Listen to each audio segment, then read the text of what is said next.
Hello students. So in this video, you will come to know about the organic reactions, the chapter number 5 of Claydon Organic Chemistry. And in the previous videos of Claydon Chemistry, we talked about the structure of molecules. That was chapter number 4 of Claydon Organic Chemistry. And उसमें हमने MOT diagrams किस तरीके से हम draw करते हैं, hybridization and in चीज़ों पे डिस्कशन की थी. That was more about the structure of the molecules. इसमें हम स्टडी करेंगे about the organic reactions, the basics of organic reactions. Okay, we'll talk about the nucleophiles, the electrophiles. Okay, but before studying the nucleophiles and electrophiles, हमें सबसे पहले कुछ aspects को study करना है. सो ऑर्गेनिक केमिस्ट्री को अंडरस्टैंड करने के लिए आपको दो लैंग्वेजेस पे कमांड होने चाहिए. फर्स्ट लैंग्वेज है about the structures. Okay, structures means कि जो हम structure of atoms, bonds, orbitals, and in the chapter number 4 we talked about the structure of the molecules. Okay, second thing is the reactivity. तो इस chapter में we will talk about the reactivity. ठीक है, और उसके लिए कुछ important points हैं. The first point is that not all the collisions between molecules led to a chemical change. अब इसका क्या मतलब है?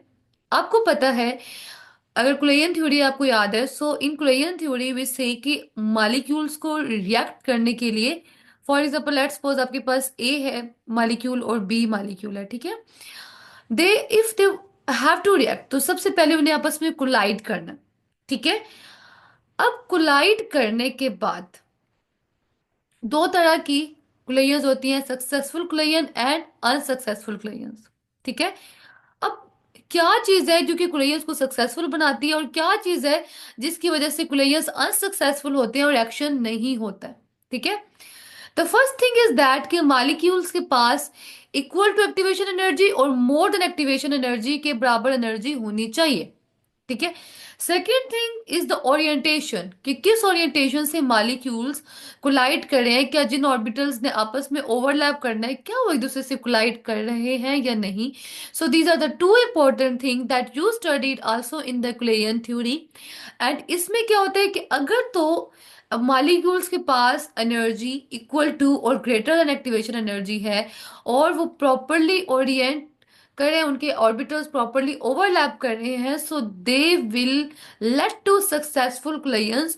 और आपके पास let's suppose this is the product, तो प्रोडक्ट बनेगा. अगर ये दोनों चीजें में से कोई एक चीज प्रॉपर नहीं है, या तो एक्टिवेशन एनर्जी कम है या ओरिएंटेशन प्रॉपर नहीं है, तो मॉलिक्यूल्स जस्ट बाउंस बैक और वो प्रोडक्ट नहीं बनाएंगे. ठीक है, so this is the first point.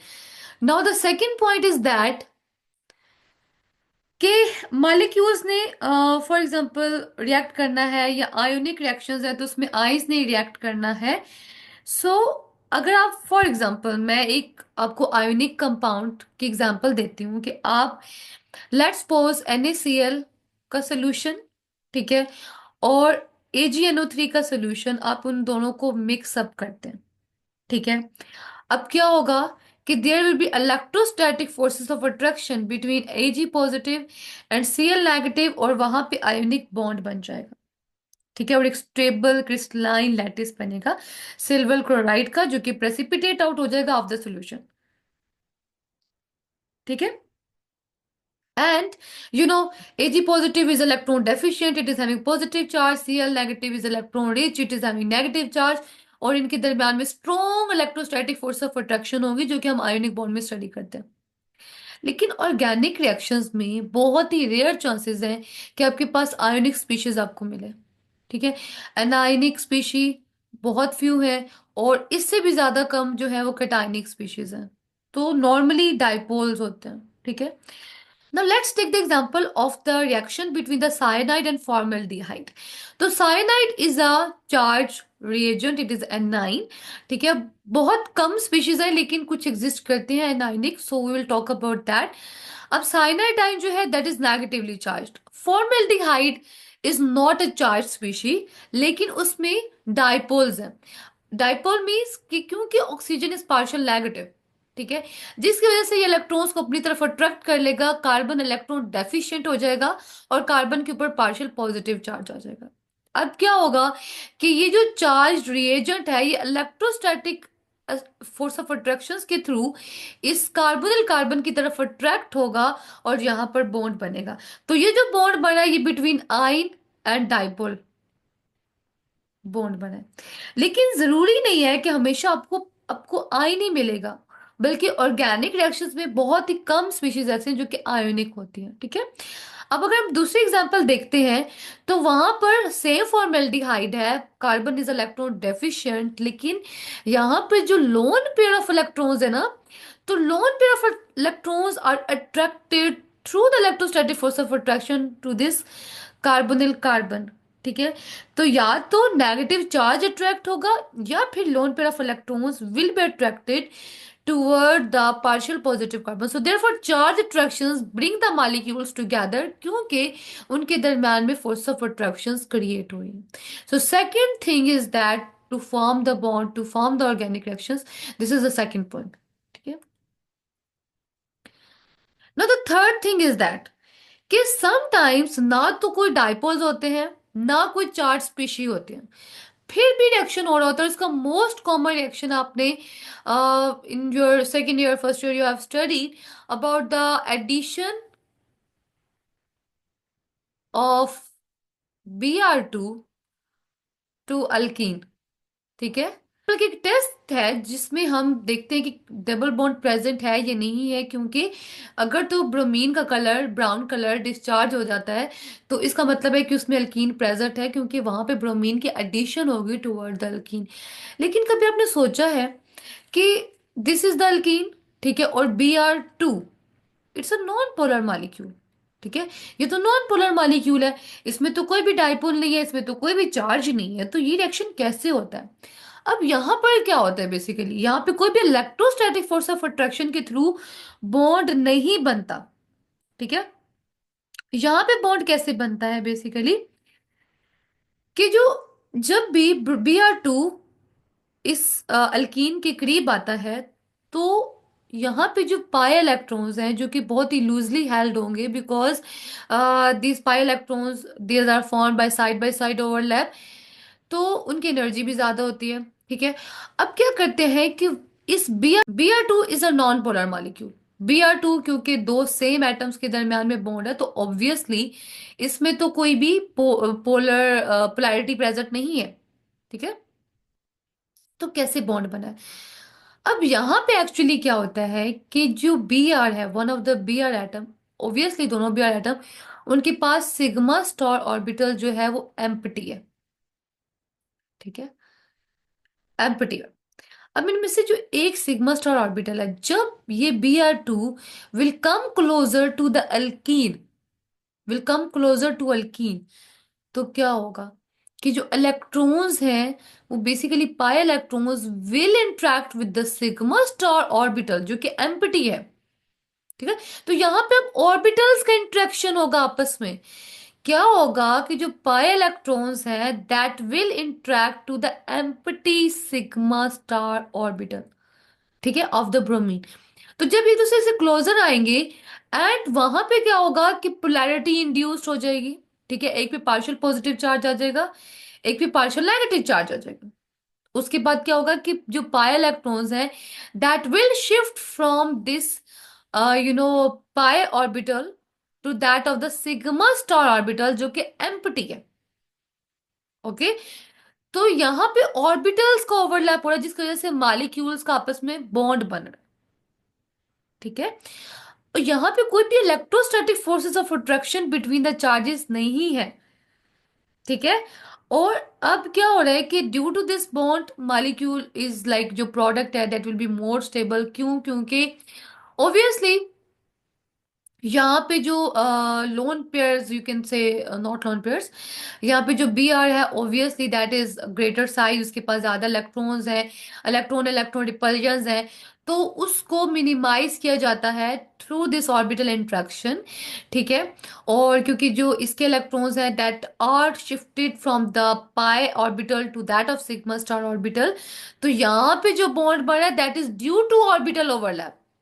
ठीक है, तो बॉन्ड अब पहले हमने पढ़ा कि या तो आयोनिक स्पीशीज से इलेक्ट्रॉन्स जो है वो इंटरेक्ट करते हैं with that of the dipole, या फिर लोन पेयर्स, और थर्ड जो टाइप हमने पढ़ी उसमें क्या होता है कि ऑर्बिटल्स इंट्रैक्शन होता है। ठीक है, so this is a third type. So अब हम जनरलाइज कर देते हैं इस सिचुएशन को। कुछ इंपॉर्टेंट पॉइंट्स हैं। The first point is that कि मॉलिक्यूल्स एक दूसरे को रिपेल करते हैं। ठीक है, और इस वजह से, क्योंकि आपको पता है कि जो भी एटम है उसमें क्या होता है कि इलेक्ट्रॉन्स प्रेजेंट है, शेल्स में, ऑर्बिट्स में इलेक्ट्रॉन्स प्रेजेंट है, तो ऑब्वियसली अगर दो मॉलिक्यूल्स एक दूसरे से बॉन्ड बनाना है तो उसके फर्स्ट ऑफ ऑल तो जो इलेक्ट्रॉन्स हैं वो दूसरे को रिपेल करेंगे। तो एक बैरियर आ जाता है, उस बैरियर को ओवरकम करने के लिए हमें एनर्जी रिक्वायर्ड होती है, और वो जो minimum amount of energy required होती है किसी भी मॉलिक्यूल्स को रिएक्ट करने के लिए, उसे हम कहते हैं एक्टिवेशन एनर्जी। ठीक है, most organic reactions involve interaction between full and empty orbitals. ठीक है, एक ऑर्बिटल फुल होगा, दूसरा एम्प्टी होगा, जिसको हम आगे जाके न्यूक्लियोफाइल या इलेक्ट्रोफाइल की भी बात करेंगे। ठीक है, and many but not all also involve the charge interactions, वो जो हमने फर्स्ट एग्जांपल में साइनाइडाइन की विद दैट ऑफ फॉर्मेल्डिहाइड बात की थी। ठीक है, तो उससे भी क्या होता है, इलेक्ट्रॉनिक रिपल्जन्स को ओवरकम किया जाता है। कुछ ionic reactions involve nothing but charge attractions, और आपको पता है कि आयनिक रिएक्शंस में क्या होते हैं, simply electrostatic force of attractions होती हैं जो कि मॉलिक्यूल्स के दरमियान में प्रेजेंट होते हैं, सॉरी आयंस के दरमियान में, not molecules. Okay, okay, now we don't need to analyze whether the charge or orbital interaction is most important factor in bringing the molecules together, but you do need to be aware that both may be involved in varying degrees. Okay, so this is the thing. Now, the fourth point is that reactions happen when electrons flow between the molecules. अब हमने पहले बात कर ली कि electrons basically interactions between different ions और molecules कैसे होता है। अब जब बॉन्ड बनना है तो कैसे होता है कि जो न्यूक्लियोफाइल जो कि इलेक्ट्रॉन रिच स्पीशी है, वहां से इलेक्ट्रॉन्स मूव करके इलेक्ट्रोफाइल की तरफ जाते हैं। तो न्यूक्लियोफाइल इलेक्ट्रॉन्स को डोनेट करता है, इलेक्ट्रोफाइल इलेक्ट्रॉन्स को एक्सेप्ट करता है। ठीक है, कि यहाँ पर Cl negative is a nucleophile, H positive is electrophile. क्या होगा कि इलेक्ट्रोस्टैटिक फोर्स ऑफ अट्रैक्शन के थ्रू यहाँ पे न्यू बॉन्ड बने। ठीक है, और नॉर्मली हमने जब इलेक्ट्रॉन फ्लो को दिखाना होता है तो हम करली एरोस शो करते हैं। ठीक है, so this is the reaction. अब ये है कि जब आइंस प्रेजेंट हो। सेकेंड टाइप ये है कि lone pair and empty orbital. आपको पता है कि BH3 है, BH3 के पास 6 इलेक्ट्रॉन्स हैं, मतलब सेंट्रल एटम के पास 6 इलेक्ट्रॉन्स है, ऑब्वियसली उसका एक ऑर्बिटल एम्प्टी है जो कि एम्प्टी p ऑर्बिटल है। अब क्या होता है कि NH3 के जो पाई इलेक्ट्रॉन्स हैं that overlap with that of the empty p orbital, और यहाँ पे न्यू बॉन्ड बनता है। ठीक है, तो बोरॉन के ऊपर नेगेटिव चार्ज आ जाएगा, नाइट्रोजन के ऊपर पॉजिटिव आ जाएगा। ठीक है, और सिमिलरली जब इन इलेक्ट्रॉन फ्लो को शो करना होता है तो आप करली एरो शो करते हैं। ठीक है, now the fifth point is that orbital overlap is essential for the successful reaction। वो जो ओरिएंटेशन की मैंने स्टार्ट में बात की थी कि प्रॉपरली ओरिएंटेड होने चाहिए, जिन ऑर्बिटल्स ने रिएक्ट करना है वो आपस में एक दूसरे के साथ ओवरलैप करने के लिए उनकी ओरिएंटेशन उसी तरह से होनी चाहिए। ठीक है, अब यहाँ पे NH3 का field non bonding sp3 orbital है। ठीक है, electrons is present in sp3 orbital, और इंट्रैक्शन हो रहा है with that of empty p orbital. अब इसकी ओरिएंटेशन इस तरह हो, अगर और अगर ऑर्बिटल्स की ये सिचुएशन होगी, ये होगी, ये होगी, they will not react, they will not complete the reaction, they will not form the products। ठीक है, okay, now the next example is the MOT diagrams। okay, अब इसमें आप देखें, और ऑब्वियसली जो sp3 है that is at lower energy than that of empty p orbital. ठीक है, दैट इज अनहाइब्रिडाइज्ड। तो और इसमें क्या होगा कि there will be difference of the energy in the different orbitals. ठीक है, अब जब बॉन्ड बढ़ा तो यहाँ पे filled bonding be and sigma orbital. ठीक है, sp3 ऑर्बिटल से इलेक्ट्रॉन जो है वो सिग्मा ऑर्बिटल में आने। ठीक है, अब बॉन्डिंग होगी तो एनर्जी जो है आपको पता है कि obviously this is coming at the lower energy, more stability. ठीक है, तो sp3 ऑर्बिटल से electrons are moving toward the filled bonding sigma orbital. ठीक है, So bonding leads to this much gain in energy. Okay. Now, अब क्या होता है कि यहाँ पर अगर आप सेकेंड इसमें देखते हैं तो तीन टाइप्स दिखाई गई हैं। अगर तो लेफ्ट हैंड साइड में देखें तो energies of filled nucleophile orbital and empty orbital वो ऑलमोस्ट सेम है। There will be significant gain energy, ठीक है, जब भी न्यू बॉन्ड बनेगा। और राइट साइड पे अगर आप देखिए तो वहां पर क्या है कि न्यूक्लियोफाइल और एम्प्टी ऑर्बिटल के दरम्यान में इतना ह्यूज एनर्जी डिफरेंस है। तो जब रिएक्शन होगा तो इतना ज्यादा there will be no gain in energy, almost negligible gain in energy होगा, ठीक है। तो इससे क्या प्रूफ हुई? बात इससे ये हुआ कि बेस्ट रिएक्शंस वो होंगे, बेस्ट रिएक्शंस कौन से होंगे जिसमें इंटरेक्टिंग ऑर्बिटल्स की एनर्जी कंपेरेबल है। ये सबसे बेस्ट, क्योंकि इसमें लार्ज गेन इन एनर्जी है जब भी रिएक्शन होगा, ठीक है। तो इसको अब हम ऐसे समराइज करते हैं कि for a reaction to take place molecules must overcome their electronic repulsion by charge attraction और ऑर्बिटल ओवरलैप, ठीक है, and have orbitals of appropriate energy to interact. मतलब कि एक फील्ड ऑर्बिटल न्यूक्लियोफाइल के ऊपर हो और एक एम्प्टी ऑर्बिटल हो न्यूक्लियो इलेक्ट्रोफाइल के ऊपर, ठीक है, ताकि वो ओवरलैप करके बॉन्डिंग इंटरेक्शंस क्रिएट कर सके। सो this is all about for today. Okay. And please don't forget to subscribe my channel and press the bell icon. Thank you.